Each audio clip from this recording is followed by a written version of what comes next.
Nagkakilala kami sa social media during pandemic. So, 4 na taon ang lumipas nung una ko siyang makilala sa Facebook. Hindi ko alam kung sino nagka-add sa amin. Siya or ako. Tapos minessage niya ako. Tapos, ayun, 4 years ago, nagka-chat. And, ayun, LDR kami na matagal. At, ayun, nagtuloy-tuloy hanggang sa maging isang relationship. Sabi ko nga, dun sa 4 na taon, tiwala yung nagdala sa amin, nagdala sa relasyon namin. Kasi hindi biro ang malayo at magkaroon ng isang relasyon na malayo. So, tiwala at pagiging tapat lang ang susi sa isang malayong relasyon.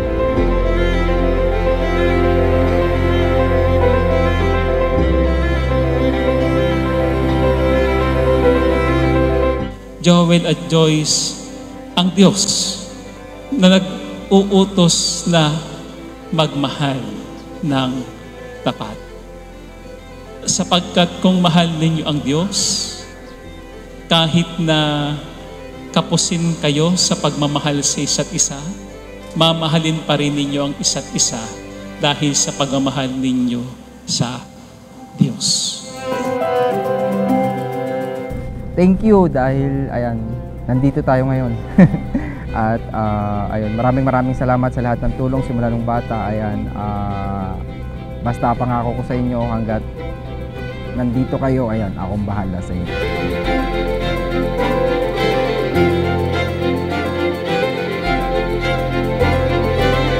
Nay, tatay, salamat sa pagpapalaki sa akin at paggabay hanggang ngayon na kakasal na ako. Mahal ko kayo. Mahalin ka na.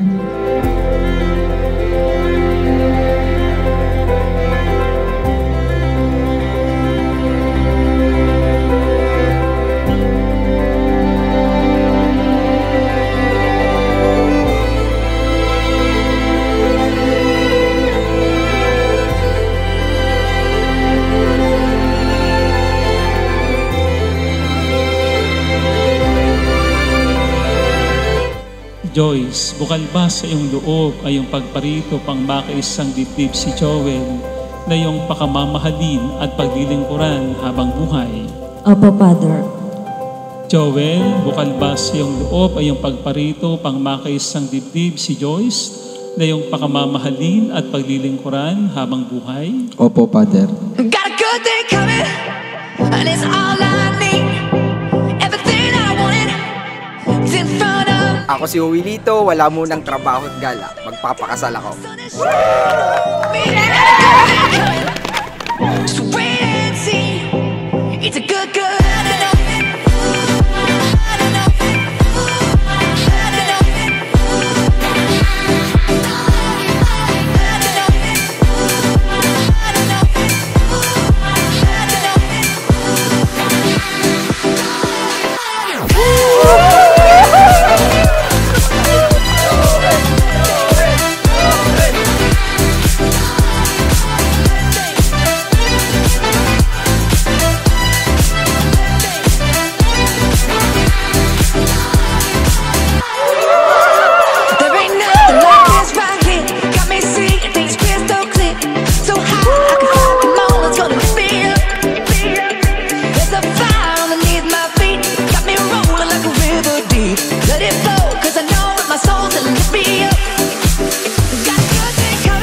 Si BJ, pinakamaliit.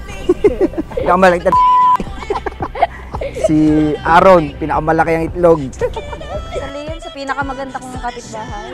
Yeah. At sa susunod. It's a good day.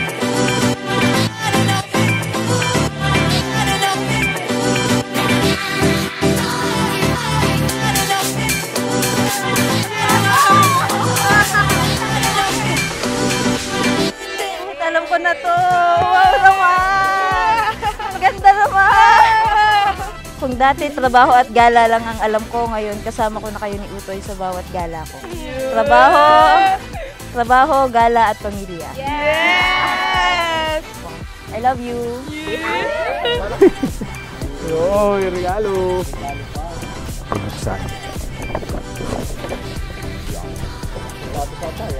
Sapatos siguro. As we step into the shoes of husband and wife, asahan mong kasama mo ako lagi sa bawat hakbang ng buhay. I love you. Thank you. Kasi alam mo yung mga gusto ko. Paborito ko yung sapatos at nagagamit ko to sa mga travel. Ayan. At this time, kasama ko na kayo ni Utoy sa mga susunod na trabaho at gala. It's a good thing. Good thing. Salamat dahil ayan, nagkakilala tayo 4 years ago. At ayun, dun sa 4 years na yon, hindi ako nagsisisi na pumasok ako o sumugal ako sa isang relationship na alam natin na sobrang hirap kasi hindi yun madali ang pumasok sa isang LDR na relationship. Ito na yung araw na inaantay natin, finally. And alam ko masaya ka din. Ganun din ako, syempre masaya ako na kakasal na tayo. Asahan mo na yung trust at yung tiwala na binigay mo sa akin ay ibibigay ko din sa'yo. Now you're dressed in white and you're walking towards me. I can't believe my eyes. I'm staring at the rest of my life. I'm a mess inside, 'cause we've come so far and after all this time I finally get to call you my wife. Two words keep playing in my head. Lucky me, I get to marry my best friend. Kahit magkalayo tayo ay, ayun, mananatili akong nagtitiwala sa'yo. And I love you.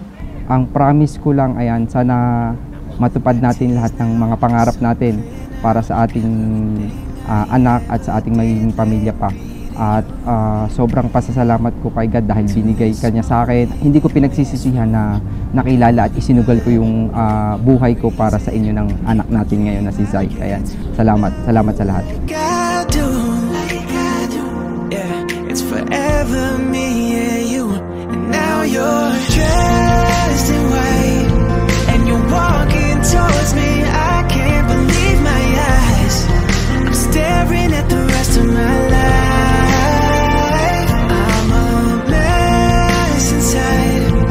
We've come so far and after all this time I finally get to call you my wife. Two words keep playing in my head. Lucky me, I get to marry my best friend.